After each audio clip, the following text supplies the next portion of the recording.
Hello, listeners, and welcome to TOT&HAM, episode 3. Are we up to 3? Where James talks about Spurs, I talk about West Ham, and we review the weekend's action. How are you? All right, mate. First and foremost, well, I'm battered, mate, because I slept 4 hours. I landed at midnight yesterday, had to leave the house at 6 in the morning, so I had 4 hours sleep. But not complaining. We are in our new home. Our new studio. Studio. We're going studio. So we have just got the keys to this place, which looks a bit bare and rubbish, like a bomb shelter, to be honest. But now that we've got it, we thought we'd start recording in it. Can we get like some Spurs posters up in the background, stuff like that? David Ginola. He's the only person who can. I'll have David up David there. Ginola. He's a pretty boy. He was worth it. Yeah, we still need to do the place up, but we've got mics and we've got a table and we've got a man-child. What else do we need? VAR. VAR, my lord. So Tot&HAM, I think basically this show should be called the London Bandits, because both of our sides robbed a draw from the jaws of defeat this weekend. Let's talk about your guys. I didn't get to watch your game on Saturday. Being on holiday, I'd already watched 3 games of football, and you're really good at doing impressions of your missus on the show, right? The voice and all the rest of it. I'm not very good at doing mine, but it was on holiday. It was like, what are you doing? Oh, football. It's the way she says, oh, football. That passive aggressive tone. So I had to take the kids out, so I didn't get to watch your game, but tell me about it. I've seen the stats. 30 shots for City. Complete battering. Yeah, 100%, mate. They had twice as many shots against you as they did against us, and scored 5 goals against us and only 2 against you. But complete robbery. I don't know if a team's ever played better and not won a game of football. Oof, that's saying something. Absolutely destroyed us, mate. I tweeted at halftime. I saw. And I was pissed at the time. But I tweeted out saying they're the best team on the planet and KDB's the best midfielder in the world. And if you don't agree, fuck off, basically. Yeah. They're too good. They're too good. It's a joke. To be honest, at the end of the game, we were all like, have you seen Loris's reaction to the disallowed goal? Yeah. Like, he's like, they should have stood what or whatever. For? Like, why? And he's pissing himself laughing. That was us at the end of the game, Yeah. laughing. This wasn't like the Champions League game where... No. All right, we give them some danger and some problems, and it was just a mental night.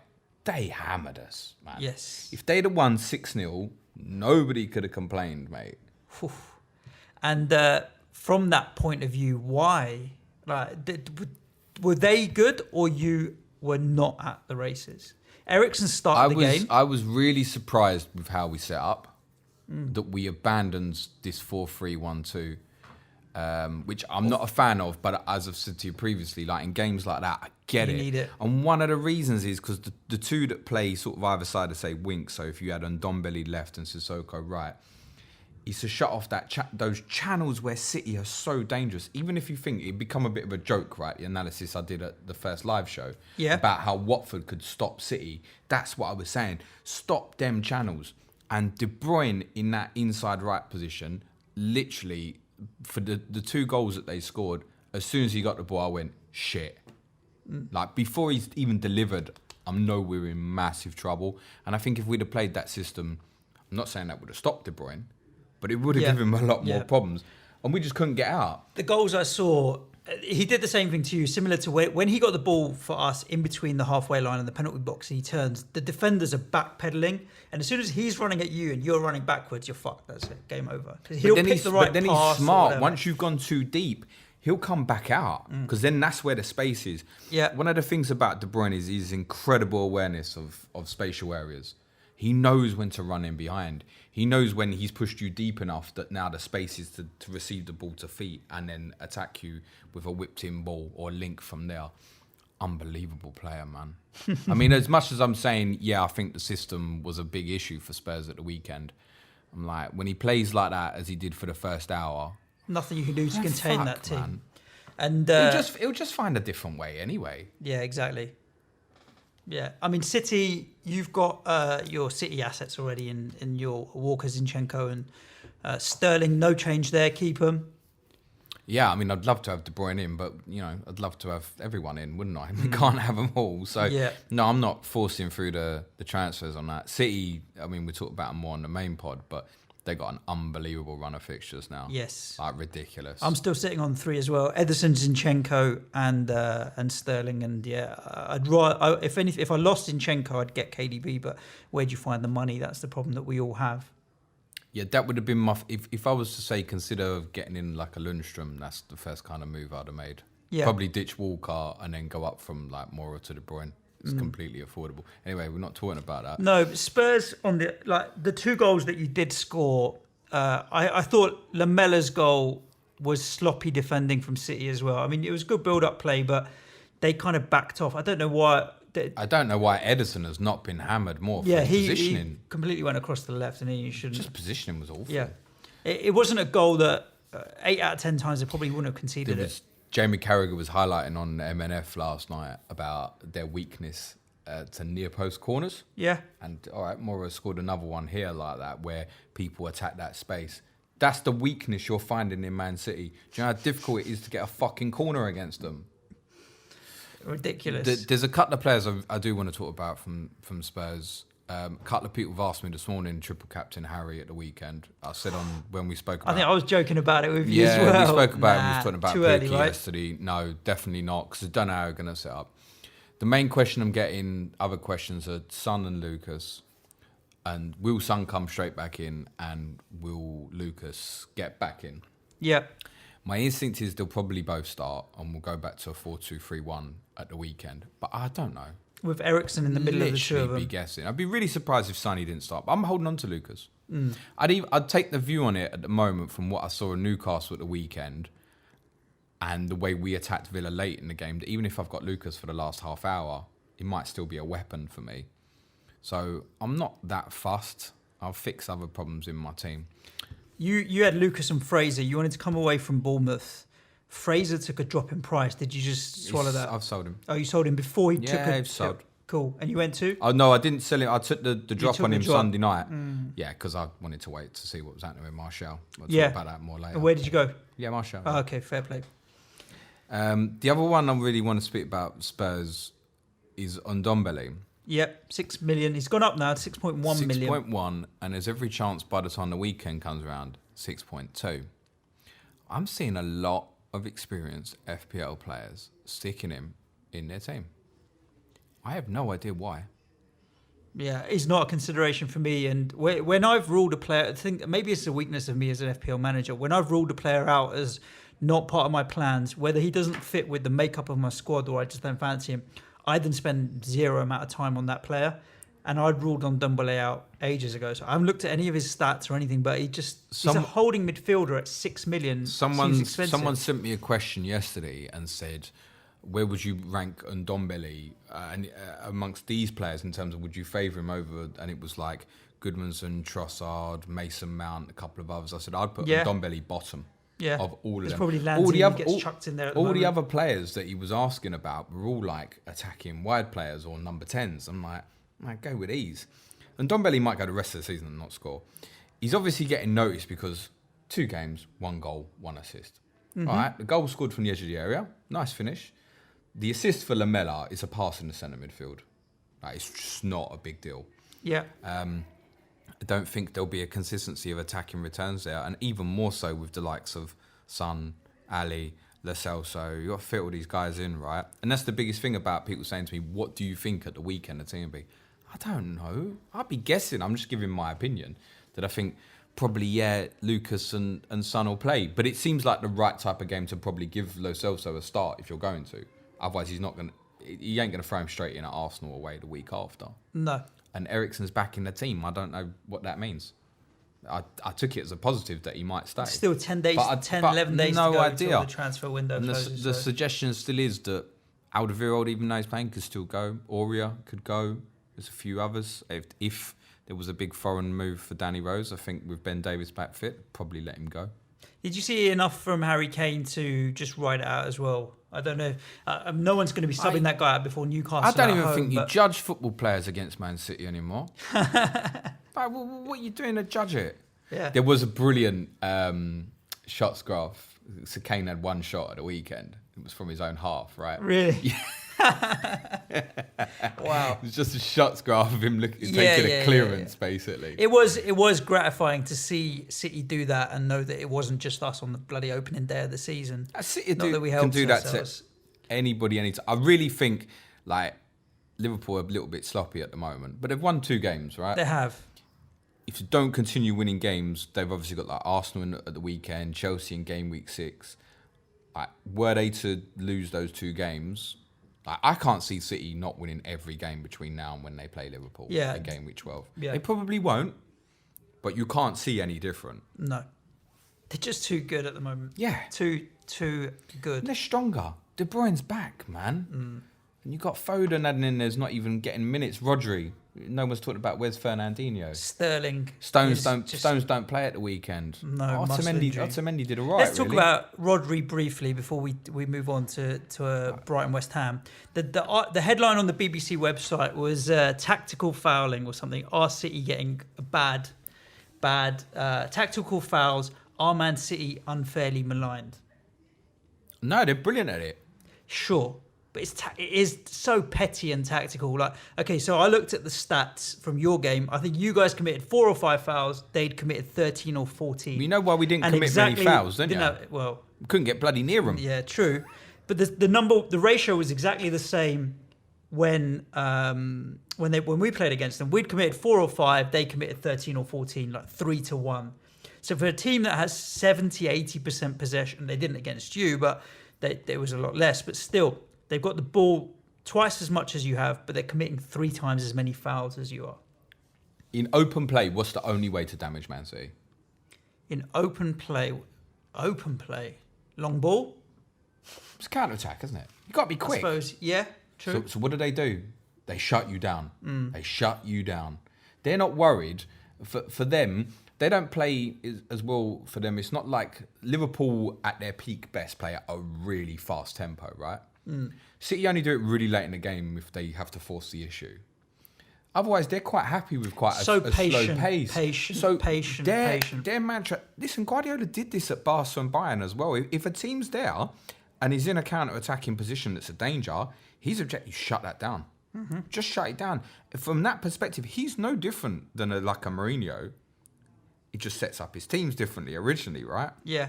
Look at how even like Walker and Zinchenko tuck in. Right, it's to make sure that they're not overrun, like, say, we'll talk about it more on the main pod, but like the spaces Chelsea are leaving in the middle of the pitch at the moment.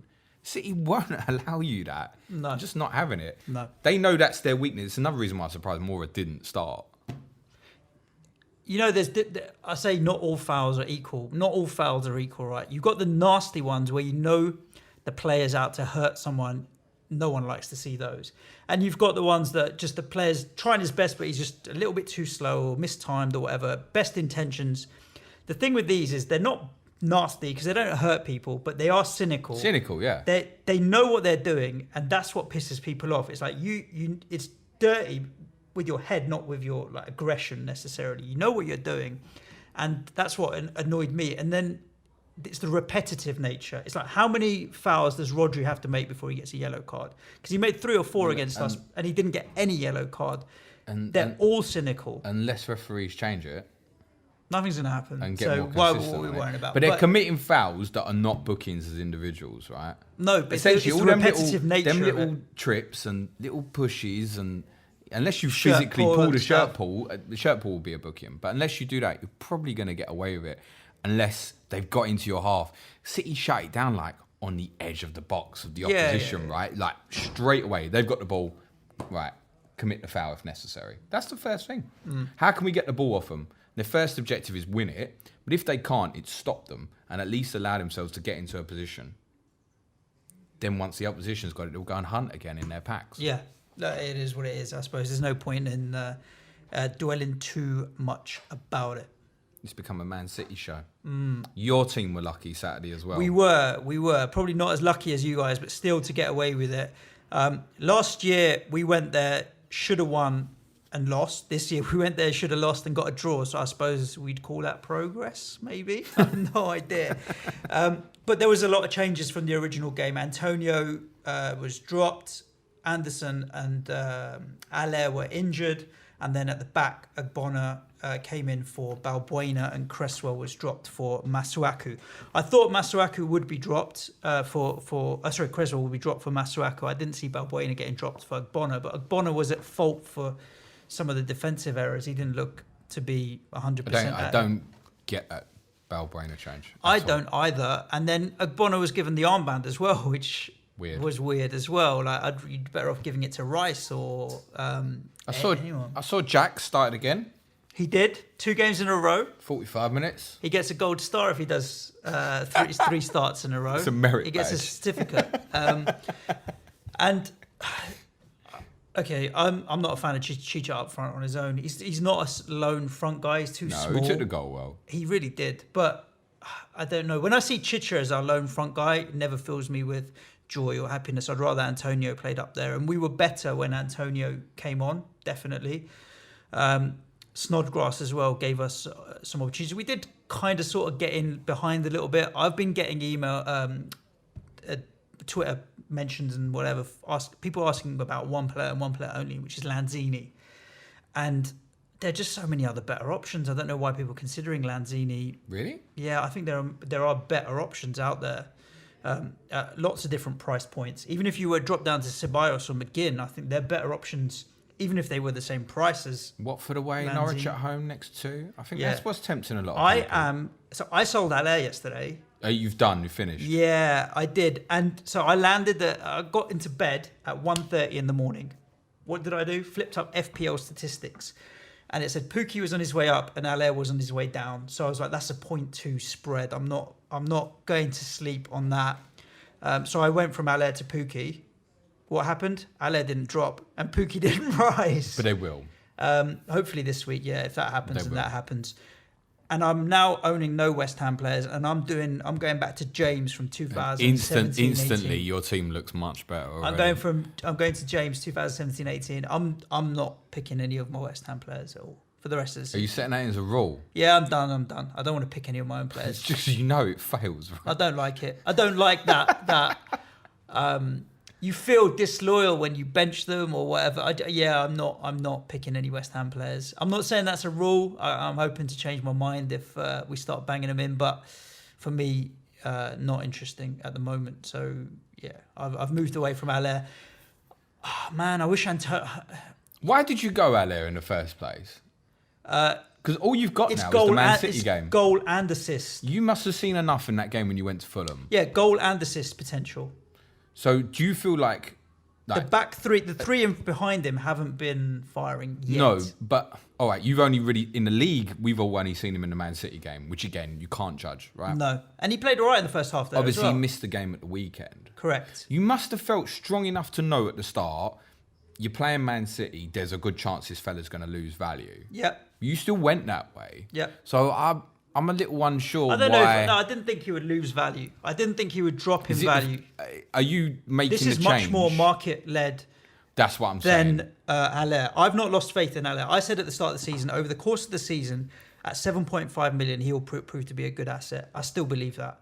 I reckon now, in a few weeks, if I wanted to, I could buy him back at 7.3 or 7.4 if people do move away from him. Well, that's the question because I'd buy him back at 7.4. There's a lot of people who have decided they're not going to go for Pukki, for example. Mm-hmm. And if you look at West Ham's next 2, when we spoke about it yesterday, we were looking at teams who had a good, real sort of next 2 before the international break. I don't feel like I want to look further than that at the moment. Yep. And we couldn't really find anyone. Now, you've got 2 decent fixtures. I mentioned Watford as well, right? They've got yourselves and Newcastle away, but there's no form to fill the just. But could you say to someone, if they want to go to Allaire at 7.4 this weekend, is that all right? Yes. I think it's all right. I definitely think it's all right. For me, it was, I wanted to move to Pukki. But then shouldn't you have kept him? That's part of my point. No, I think... If you felt that strong. It's if you already own Pukki. Pukki at 6.7 is a better buy than Allaire at 7.4 right now, in my opinion. We do Pukki again on the main pod. Yeah. We'll explain why we've done it Pukki. a bit but more. I'm feeling Pukki at the moment, definitely. I've now got 1.3 million in the bank because I downgraded Allaire, right? I had 500,000 already in the bank. Now, if next week or the week after I move from Wilson to Allaire, because I see it with Allaire after the Norwich game, suddenly I've got enough money to take Perez up to one more change, and I can even get Perez to De Bruyne. Like I'm looking at the moment, Robertson down to Lucas Dean or something like that. That's another $1 million. I'll have $3 million to upgrade Perez, Easy Perez. So it's market led, and I'm just kind of manoeuvring my squad a little bit at the moment. So yeah, but defensively, you're never looking at West Ham anyway. If you were, you're mad. Ajeti was due a price drop, which begs the question: who owned him in the first place? Who are you? Put your hands up. So talking about West Ham, I want to see a way that Antonio is part of the three behind the front man. So you've got Anderson, Lanzini, and Fornals at the moment. I would only play 2 out of the 3, and I'd get Antonio. Fornals disappointed Saturday, apparently. Yeah. And I'm not seeing enough of the highlights because the majority of the highlights I saw Brighton had the ball. Yeah, but apparently he disappointed. Lanzini obviously had a great break for the goal and seemed to be instrumental in anything that was good on the day. I agree. I like the idea. Although he's clumsy in that, Antonio, I just feel like it gives a little bit of variety. Yeah, that's the thing. You can knock it into him and he'll hold it up. He gets past players. He puts the ball in. He's got a good shot. In all seriousness, if you add Wilshere playing in front of Rice to the likes of Lanzini and Fornals and Anderson, it's quite samey. Yeah. They're tricky they're all little, good nice, footballers. neat footballers. I prefer Antonio up there. So I want to see. Yeah, I don't care which 2 of the other 3 you pick. Even drop Fornals, stick Anderson back on the left, Lanzini in the middle, and play Antonio on the right, and then get Haller back in. And I think Antonio could feed off the knockdowns from Haller better than Anderson or any of the other guys. I want to see Antonio play. Do you think you miss Mark Noble? Do we miss him? He definitely gets about the pitch more than Wilshere does. Noble's everywhere. That's awful. Noble, you'll find at right back or left wing. Like he'll be everywhere, wherever action needs to be. I think Wilshere doesn't get about all around the pitch as much as Mark Noble does. I think leadership-wise, definitely. Listeners, you can fill in your own jokes. What about Noble and Wilshere? I'm done. This is not the anti-Jack Wilshere show, man. I'd still probably pick Jack Wilshere over Sissoko the other week. Yeah, all right, mate. But we'll see. Yeah, cool. I want to see Antonio play. We've got Watford away, followed by Norwich at home. Like, I don't know if it's the pessimist in me, but I could see us going and not getting anything at Watford and not getting anything with Norwich, and then we're in trouble. Go on then. To close out your predicted 11 for the weekend. Predicted 11. Oof. It's Fabianski in goal, and I'm not predicting it. And that's about it. No, we're going to have... I think you'll carry on with Fredericks. Diop's definitely going to play. I think Balbuena and Masuaku will be back in. Rice and Wilshere. And then Lanzini, Anderson, Antonio, Haller. That's what I'm going to go with. Okay, so no Snodgrass. No Snodgrass. I think Balbuena back in. I think Balbuena's back in. Anderson and Haller assuming fitness. If Anderson's not fit, then Fornals will jump in. I'll go same keeper and same back four as the weekends.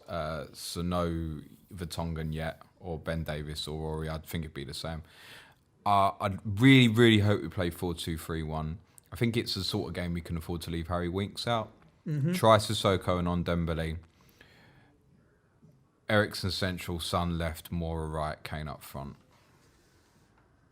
But that's nothing more than a prediction. Look, if you go up against Newcastle with Son, Eriksen, Moura, Kane, and Kane doesn't score 7, fuck you know, come on. Because Newcastle are poor. But we'll talk about that on the main podcast whilst we're on Tot&HAM.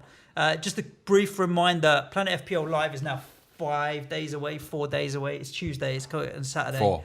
If you come to Planet FPL Live 2, where James and I are, and Watford West Ham's not live on telly, but it's the live match during the podcast, and Troy Deeney scores, it's going to be worse than James rubbing cream pie on my face or something. That face, I reckon my face will be worse than Sam from FPL Families. The looks that she gave Lee when he mentioned dropping Kane or whatever. I can't remember what that look was, but yeah, Deeney Captain scores. Sterling, wasn't it? I think. And yeah, I'm not going to be impressed. As did I, by the way. I don't know if Sam would give me that clear as well. Yeah, so do join us on Saturday in London for Planet FPL Live 2. It's going to be a good laugh. Norwich, Chelsea. Pukki banging in the goals, and then Liverpool against Arsenal, and Ceballos is going to score a hat-trick. There we go. Anything else to add? I don't know what that was at the end. Speak to you again tonight. Yes, ciao for now. Cue music, man, child.